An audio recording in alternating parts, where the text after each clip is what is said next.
ओम श्री परमात्मने नमः। समर्थ रामदास स्वामी रचित मनोबोध श्रृंखला की यह 128वीं कड़ी। मूल मराठी श्लोक। मना वासना वासुदेवी वसोदे, मना काम संगी न सोदे, मना कल्पना वाहु गीते न कीजे, मना सज्जना सज्जनी वस्ती कीजे। हिंदी अनुवाद। रे मन, तेरी सभी इच्छाएं वासनाएं वासुदेव से संबंधित ही रहने दे। निष्काम कर्म तेरा ध्येय हो और यह साध्य करने के लिए सज्जनों का साथ हो। इस श्लोक में हम यहाँ वासुदेव शब्द का इस्तेमाल देख रहे हैं। अभी तक प्रभु श्री राम को अर्पण करने की बात थी, यहाँ वासुदेव कहा है, श्री कृष्ण का उल्लेख किया है। इससे यह पता चलता है कि समर्थ रामदास स्वामी हमें राम और कृष्ण दोनों में फर्क न करो यह बताना चाहते हैं। भगवान के रूप अनेक हैं, किसी भी रूप में भजो, एक परमात्मा ही है वो। समर्थ रामदास स्वामी जी का धार्मिक सामाजिक एकात्मकता स्थापित करने का जो प्रयास था वो इससे प्रतीत होता है। हर काम करने के बाद हमें कृष्णार्पण कह देना चाहिए। हम नैवेद्य दिखाते हैं तो उसके ऊपर तुलसी पत्र रखते हैं और कृष्णार्पण बोलते हैं, मतलब इसके बाद हमारा इससे कोई वास्ता नहीं। अब यह वस्तु मेरी नहीं, हम ग्रहण भी करेंगे तो भगवान का दिवा प्रसाद समझ के उसको ग्रहण करते हैं।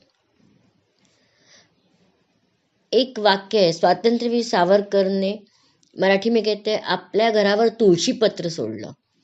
अपने घर पर तुलसी पत्र रखा, मतलब अब उन्होंने अपना पूरा घर, अपनी पूरी संपत्ति देश को समर्पित कर दी। हमारी सभी इच्छाएं वासुदेव से संबंधित हो, अर्थात अपने ध्येय से संबंधित हो। सदा हमारे मन में अपने ध्येय के ही विचार आने चाहिए। यदि हम प्राणियों की रक्षा करना चाहते हैं तो प्राणियों की रक्षा किस प्रकार की जाएगी, इसके लिए कौन कौन सी संस्थाएं हैं, कहाँ प्राणियों पर अत्याचार है, कैसे रोका जाएगा, यही सब बात मन में रहनी चाहिए। जैसे यदि हम अगर कार खरीदना चाहते हैं तो हमारा ध्यान अपने आप रास्ते पे चलते समय तरह तरह की कारें जो आजू बाजू जाती रहती है उनकी तरफ जाता है। कार के शोरूम कहाँ है, कहाँ कौन सी कार अच्छी मिलती है, आजकल कारों की कीमत क्या है, हमारे मन में वही विचार तब तक आते रहते हैं जब तक हम खुद कार खरीद न लें। और अपने आप जब हम कार अपनी खरीद लेंगे तो फिर इतना ध्यान फिर सड़क पे जाता नहीं हमारा कारों की तरफ। तो उसी तरह हमारा ध्येय के बारे में लगातार विचार जब तक हम ध्येय की प्राप्ति न कर ले आते ही रहना चाहिए। हमारा जीवन कैसा हो ये बहुत कुछ हमारे आसपास के वातावरण से भी प्रभावित होता है। यदि हम चाहते हैं हमारे कर्म अच्छे हों तो अच्छे लोगों के साथ ही हमें समय बिताना होगा। अब अच्छा क्या है, बुरा क्या है, इसकी सीधी और सरल व्याख्या यह की जा सकती है कि अच्छा काम वो है जिससे किसी को नुकसान न हो, किसी की प्रगति में बाधा न हो, किसी का दिल न दुखे। और इसके विपरीत क्रिया है वह बुरा काम है जिससे किसी का दिल दुखे। एक छोटी सी कहानी है। एक लड़का नौकरी के लिए इंटरव्यू देने जा रहा था।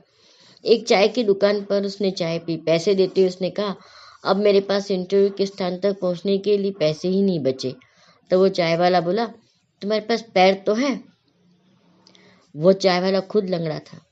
यह देखकर कहने वाले लड़के को शर्म आ गई और वो पैदल ही उस स्थान पर गया। वो देर से पहुंचा परंतु ईमानदारी से उसने सही वजह उसकी बता दी और उसे नौकरी मिल गई। हमारे मन का रिमोट कंट्रोल भी हमारे हाथ में ही होना चाहिए। हमें अपने गलत कर्म करने से रोकने के लिए किसी दूसरे की नहीं, मन के रिमोट कंट्रोल की ही जरूरत है। बच्चों को कई बार गंदी आदतें डलवाने के लिए, जैसे सिगरेट पीने के लिए प्रेरित किया जाता है। अरे तो क्या मर्द नहीं है क्या, सिगरेट नहीं पीता, इस तरह के बातें कह के बच्चों को सिगरेट की आदत डलवाई जाती है। पर अगर वो लड़का खुद ठान ले, उसे खुद मालूम हो कि इससे फेफड़े में नुकसान पहुंच सकता है, तो कोई कितना भी ऊपर से लालच दे, वह ये गंदी आदत स्वीकार नहीं करेगा। अगर हमारा मन हमारे वश में है तो कोई भी ताकत हमें कुकर्म नहीं करवा सकती। तो क्यों न हम आज से प्रयत्न करें, संस्कारों के बल पर अपने मन का रिमोट कंट्रोल हम अपने हाथ में रखें। जय जय रघुवीर समर्थ।